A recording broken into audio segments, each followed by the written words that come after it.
Hey everybody, how are you? Great to hear. As always, I'm your body storyteller, John O'Connor, and today we're going to be doing another video response.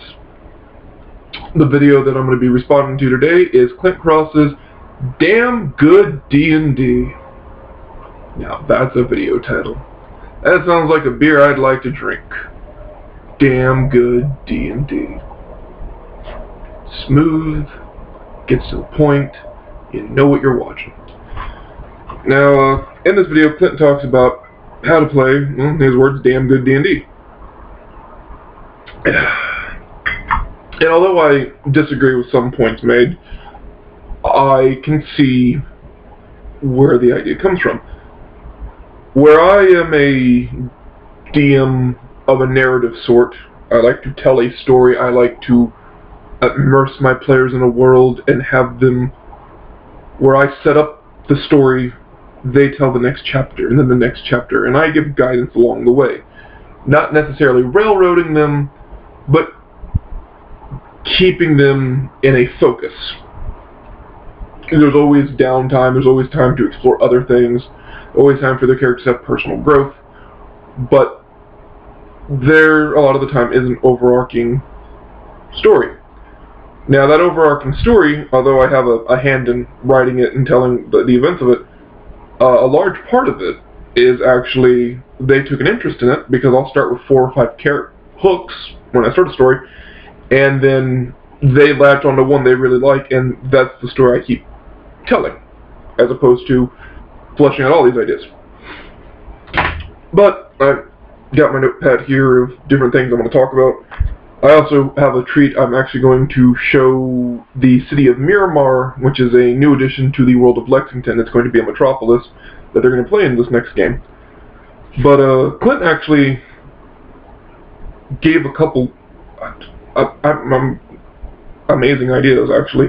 One of them being the encounter table, which I know a lot of people talk about the encounter table, but, you know, just when I was presented with everything else, I was like, it really makes sense to have an encounter table, to actually have that little factor of randomness. And I think my games have been missing that for a while. I got rid of random encounters because it was like, well, you know, someone could just die from a random encounter. And although that's a possibility, in higher level campaigns they do have the ability to come back. And, you know, there should be some risk with anything. So, on the subject of encounters, I do like the idea of kind of breaking up into easy encounters, on par encounters, above challenge rating encounters, and then this last category can be broken up into many different categories. Non-combative encounters, friendly NPCs, people who will give you information, people you can just talk to. You know, if they're all on the table together, there's a random chance, you know, that's actually kind of cool.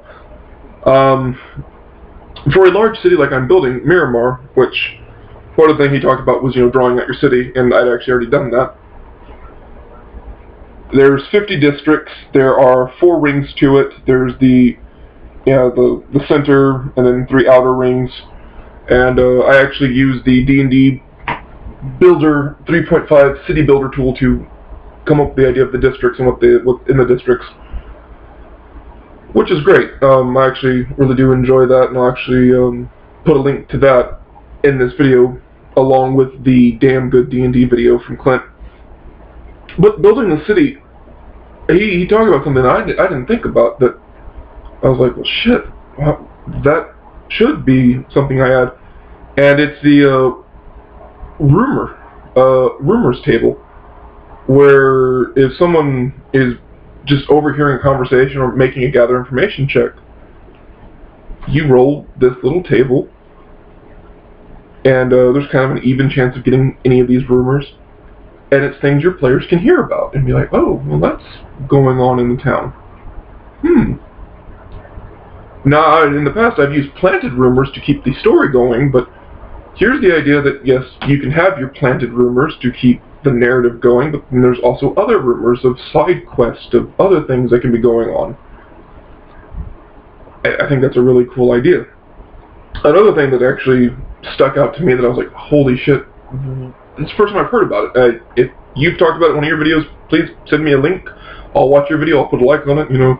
Maybe I'm just the dumbass out in the cold here, but another interesting thing was a bounty table.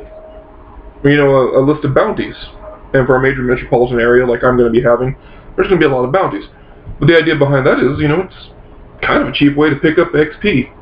Or maybe not, depending on, you know, how much the bounty is, you know.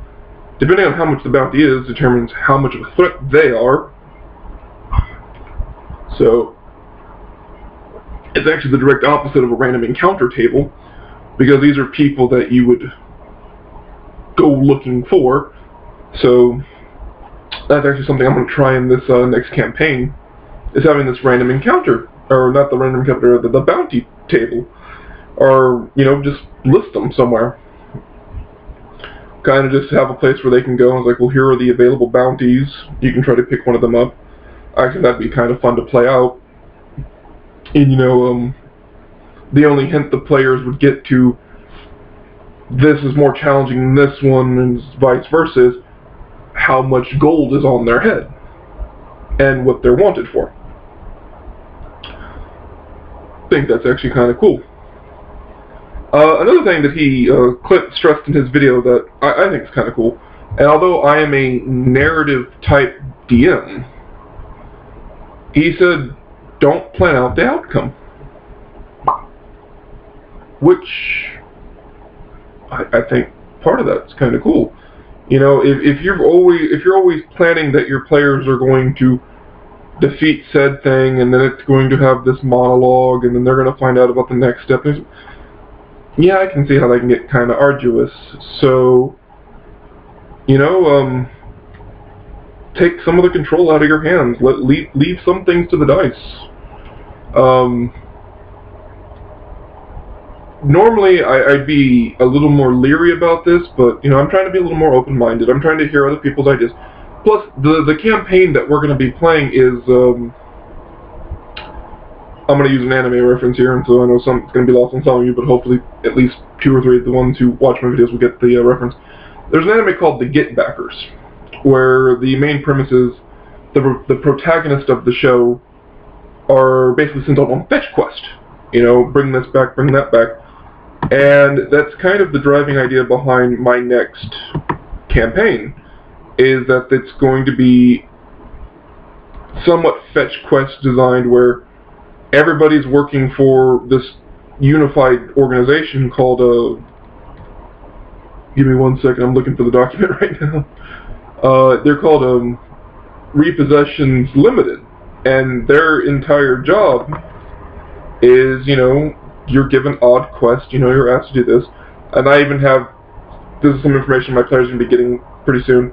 The fetch quest is just one thing, but the scope of the company is that light to medium dungeon crawling, caravan defending, hostage negotiation, private deliveries, bodyguard, and actually I already had bounty collecting on the thing, and if I actually put a bounty collecting table in there, it actually makes sense that that's where they would get this from.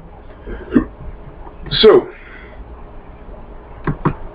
I had already kind of put something in there, and then I saw the video, I was like, that's an amazing idea, and I looked back at my notes, and I'm like, oh wait, I already had that idea, I just didn't flush it out enough.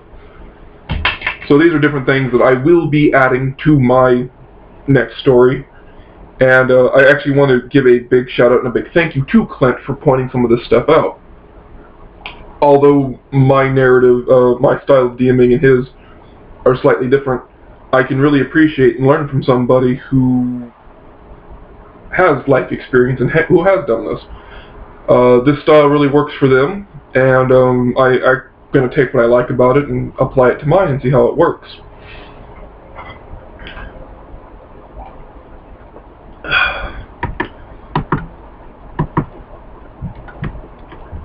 But again, I want to just wanted to recommend that video to you. Please go check it out. Leave him a like, leave him a positive comment, or, you know, leave your thoughts. And as always, if you're enjoying my content, please like, share, and subscribe.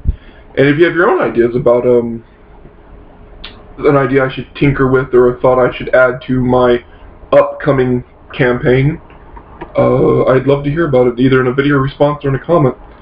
So you guys have a great day, and I'll see you real soon.